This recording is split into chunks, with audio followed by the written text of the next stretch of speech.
in general. Section 10 of the National Labor Relations Act of 29 U.C. 160 is further amended by striking subsection B by redesignating subsection D as subsection C by inserting after subsection C the following. D1 Each order of the Board shall take effect upon issuance of such order, unless otherwise directed by the Board, and shall remain in effect unless modified by the Board or unless a court of competent jurisdiction issues a superseding order. 2. Any person who fails or neglects to obey an order of the Board shall forfeit and pay to the Board a civil penalty of not more than $10,000 for each violation, which shall accrue to the United States, and may be recovered in a civil action brought by the Board to the District Court of the United States in which the unfair labor practice or other subject of the order occurred, or in which such person or entity resides or transacts business. No action by the Board under this paragraph may be made until 30 days following the issuance of an order.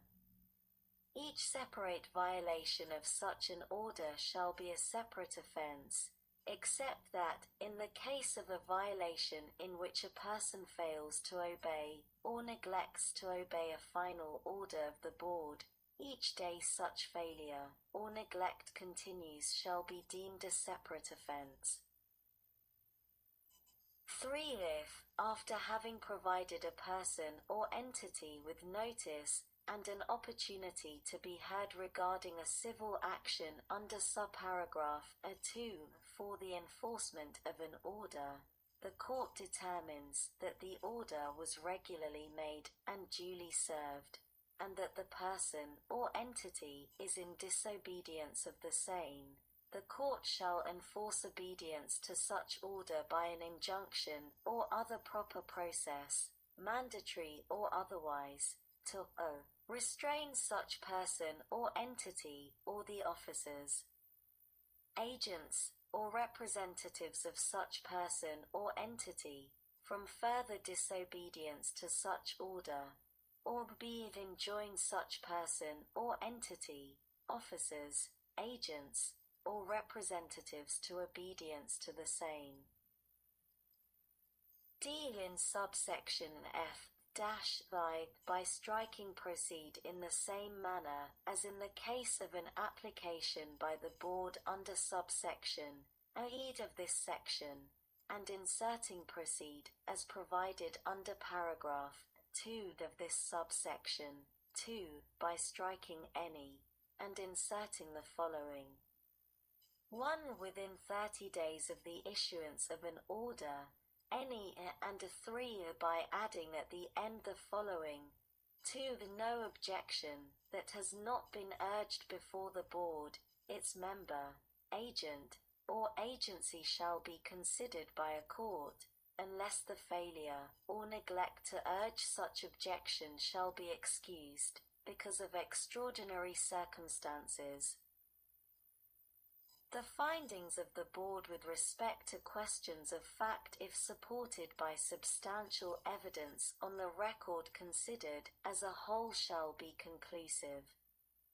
If either party shall apply to the court for leave to adduce additional evidence, and shall show to the satisfaction of the court that such additional evidence is material, and that there were reasonable grounds for the failure to adduce such evidence in the hearing before the Board, its member, agent, or agency, the court may order such additional evidence to be taken before the Board, its member, agent, or agency, and to be made a part of the record.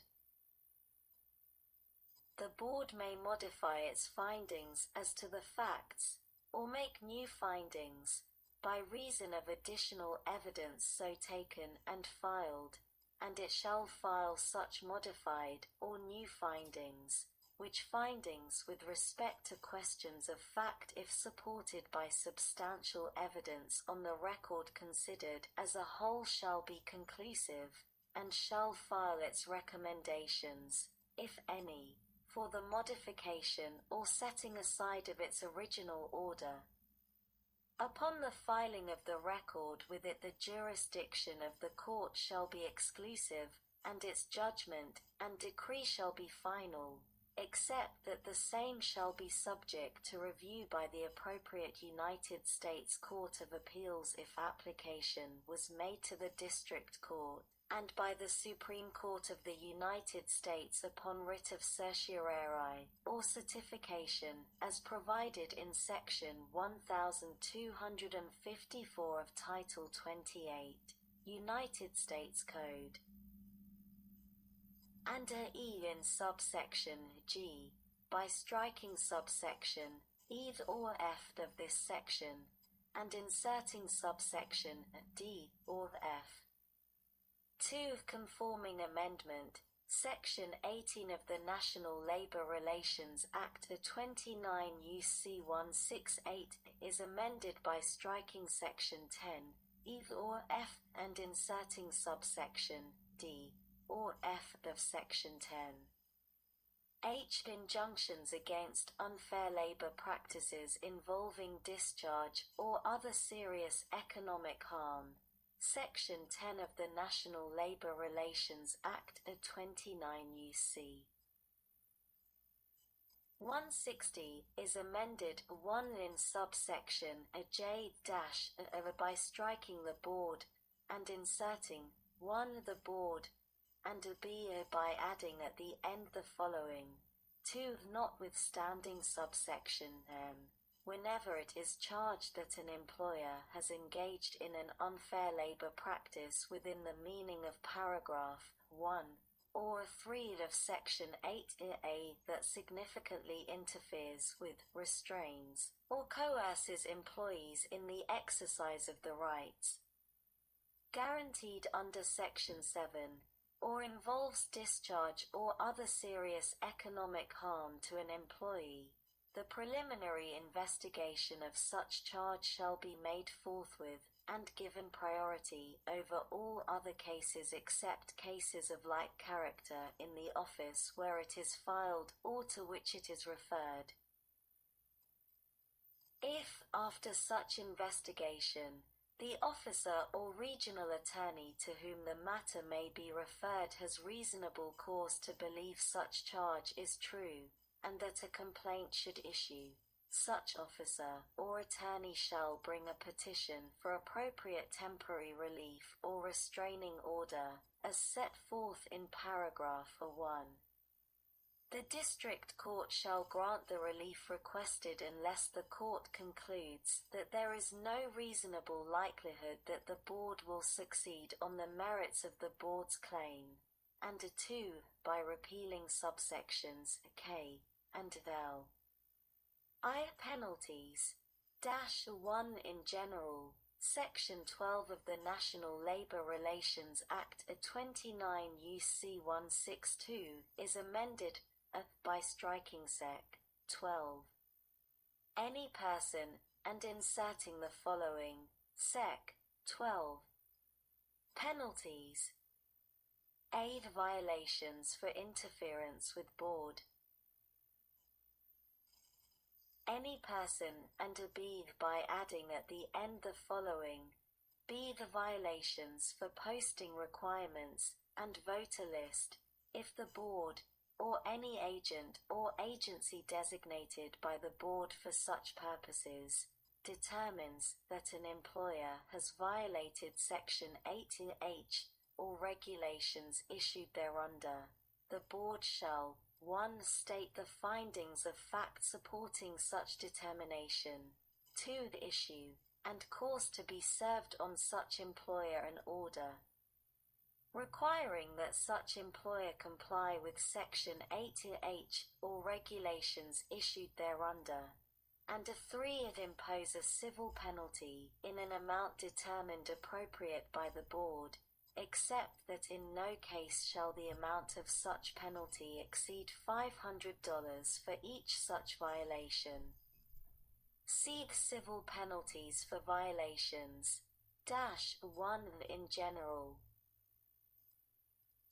Any employer who commits an unfair labor practice within the meaning of Section 8 shall, in addition to any remedy ordered by the Board, be subject to a civil penalty in an amount not to exceed $50,000 for each violation, except that, with respect to an unfair labor practice within the meaning of paragraph 3 or 4 of Section 8A, or a violation of Section 8A, that results in the discharge of an employee or other serious economic harm to an employee, the Board shall double the amount of such penalty, to an amount not to exceed $100,000, in any case where the employer has within the preceding 5 years committed another such violation.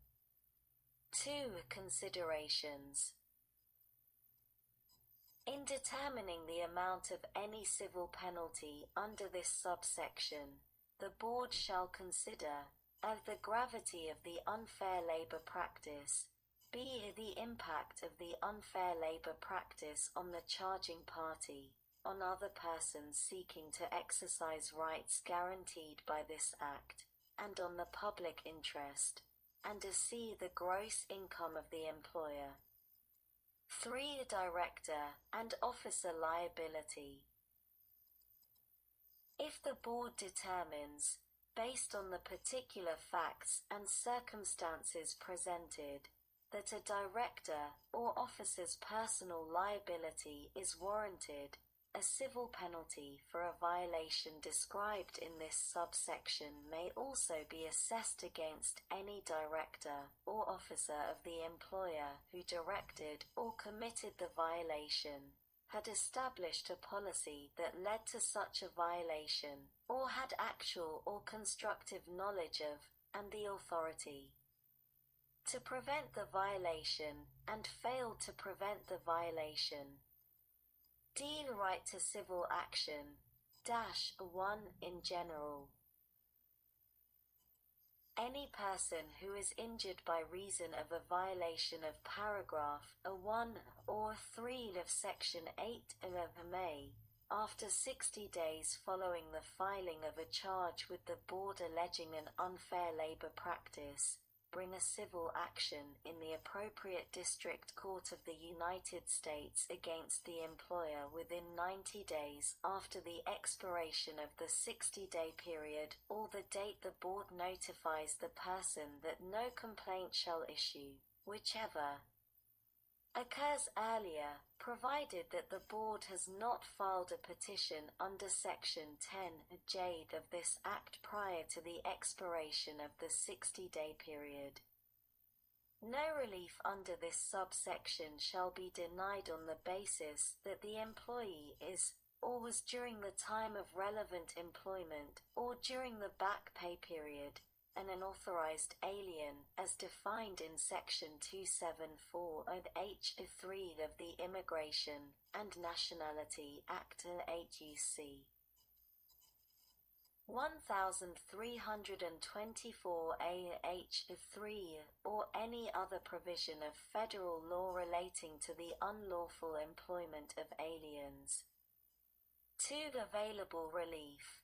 Relief granted in an action under paragraph 1 may include back pay without any reduction, including any reduction based on the employee's interim earnings or failure to earn interim earnings, b. the front pay, when appropriate, C. consequential damages, d. an additional amount as liquidated damages equal to 2 times the cumulative amount of damages awarded under subparagraphs A through C, E in appropriate cases, punitive damages in accordance with paragraph 4, and F for any other relief authorized by Section 706, G of the Civil Rights Act of 1964, 42 UC.